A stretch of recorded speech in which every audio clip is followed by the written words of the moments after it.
Bismillah, Assalamualaikum warahmatullahi wabarakatuh. Semoga Ustadz selalu dirahmati Allah dengan segala keberkahan. Ustadz, Afwan, saya ingin bertanya bagaimana memantaskan hati untuk selalu istiqomah dalam mencari ridhonya Allah. Istiqamah dalam mencari ridhonya Allah. Bagaimana memantaskan hati untuk istiqamah mencari ridhonya Allah Subhanahu wa taala. 3 caranya. 1, memperbaiki niat. Memperbaiki niat. Dalilnya di hadis Nabi SAW di Al-Bukhari nomor hadis yang pertama, Nabi SAW bersabda, "Innamal a'malu binniyat wa innama likulli imri'in ma nawa." Sungguh semua aktivitas kegiatan kita akan baik, tidak baik, serius atau tidak tergantung pada motivasi niatnya. Sekarang istiqomahnya mau dalam hal apa? Tadi ingin mendekati Allah, maka niatkan dulu. Saya ingin betul-betul berniat untuk mendekati Allah. Lalu yang kedua, sempurnakan ikhtiar sesuai dengan niat. Karena niatnya mendekati Allah, bagaimana cara mendekati Allah itu? Maka Allah turunkan. Ada skemanya lewat sholat, skemanya lewat Quran, skemanya lewat puasa. Contoh yang sholat, kalau ingin hanya sekedar, sholat 5 waktu, itu semua orang melakukannya. Yang tidak dekat dengan Allah pun masih 5 waktu juga. Maka kalau ingin lebih dekat tambah, misalnya tambah dengan sunnah. Baik ya? Kemudian yang rawatib dulu, jangan tinggi-tinggi dulu, rawatib dulu yang dekat-dekat dengan sholat fardu, yang jaraknya nggak terlalu jauh. Misal subuh kan ada 2 rakaat kan sebelum subuh. Kemudian zuhur kan ada yang menyertainya ya, bisa 4 rakaat sebelum zuhur atau 2 rakaat dan 2 rakaat setelahnya. Kalau belum sempat mengerjakan dua-duanya, belum terbiasa, jangan paksakan mengerjakan keduanya. Sehingga membebani kepada pikiran dan jiwa, nanti bosan nggak dikerjakan, karena setan itu cerdas. Ingat itu, lakukan pilih satu dulu. Qobliyahnya dulu misalnya. Setelah merasa nyaman, ba'diyahnya lagi. Step by step, sedikit demi sedikit. Setelah itu, coba dengan tahajud untuk mematangkan hati. Tahajud itu spesial. Kalau sudah bisa tahajud, istiqomah itu gampang sekali. Karena tahajud itu salah satu ruang dan jalan yang mendidik hati kita untuk tersentuh dengan kuat dan memotivasi diri untuk bisa konsisten dalam kebaikan. Itu tahajud. Ya, itu ada di Quran. Misalnya surah 73 ayat yang ke-6. Inna nasyi'atal laili hiya asyaddu wat'aw wa aqwamu qila. Kalau Anda bisa bangun malam, itu yang paling kuat memantapkan hati dan setiap yang diungkapkan itu menyentuh kepada jiwa. Beda curhat malam hari dengan siang hari itu lain. Anda doa malam dengan siang itu beda. Nah, tahajud itu jangan harus langsung kerjakan 11, 2, 3, ya terlalu banyak. Kalau belum pernah mengerjakan, rumusnya di hadis Muslim nomor hadis 749 dari Ibnu Umar, kerjakan 2 dulu.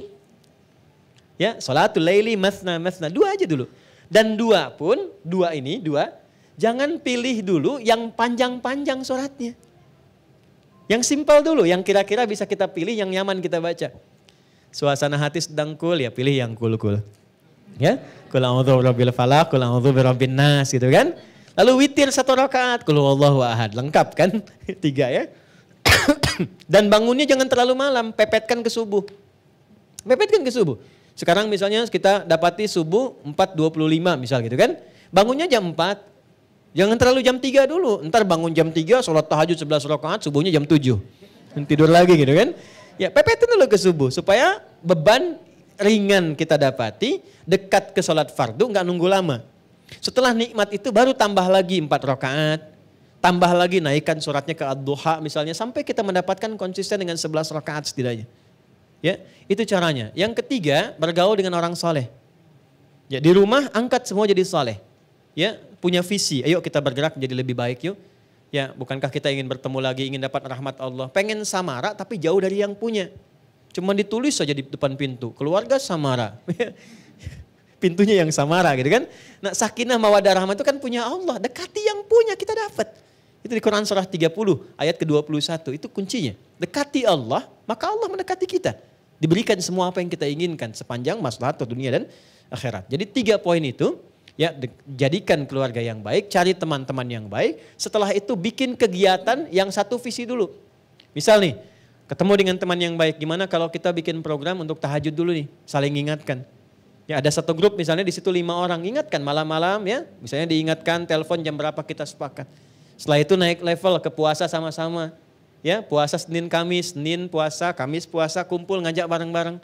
Tadi saya dengan Mas Baim diskusi itu di bawah nanya, Ustadz motivasi saya kenapa puasa Senin Kamis itu? Apa hikmahnya? Saya bilang Senin, Nabi pernah ditanya kenapa Rasulullah puasa Senin. Kata Nabi, hadza yaumu wulidtu. Ini hari lahir saya puasa. Hari lahir saya. Pesannya di situ dua. Satu, dalam setiap hari kelahiran kita, syukuri itu kepada Allah. Apa hikmah puasa itu? Puasa itu bagian pentingnya adalah cara mendidik kita menjadi lebih baik. Makanya jarang ada orang sedang puasa berbuat buruk tuh gak ada. Pemarah pun kalau sedang puasa gak akan marah. Wah, dimaki orang, gak marah dia. Padahal udah 5:30, ya kan? Gak marah. Ditanya istrinya, Pak kok gak marah? Ntar habis maghrib. Habis maghrib dia lupa kan? Dia jaga tuh. Jadi singkatnya Pak, ketika puasa itu datang hari Senin, spiritnya boleh Anda puasa saat hari kelahiran. Misalnya Anda hari Rabu puasa, boleh silahkan. Tapi inti dari situ adalah bukan karena puasanya. Coba saya 40 tahun nih, tahun depan misalnya kan, begitu pas di harinya, tanyakan selama 40 tahun ini sudah berapa kebaikan yang saya kumpulkan. Apa resolusi kita menjadi lebih baik daripada itu? Itu spiritnya.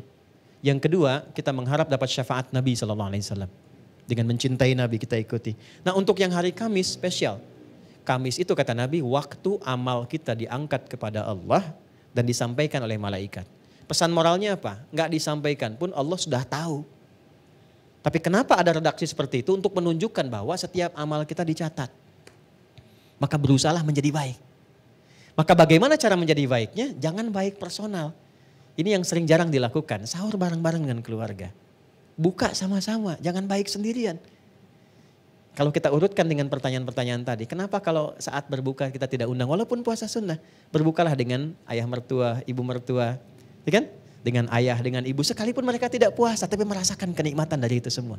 Berbagi makanan, berbagi doa, berbagi kebaikan. Itu poinnya.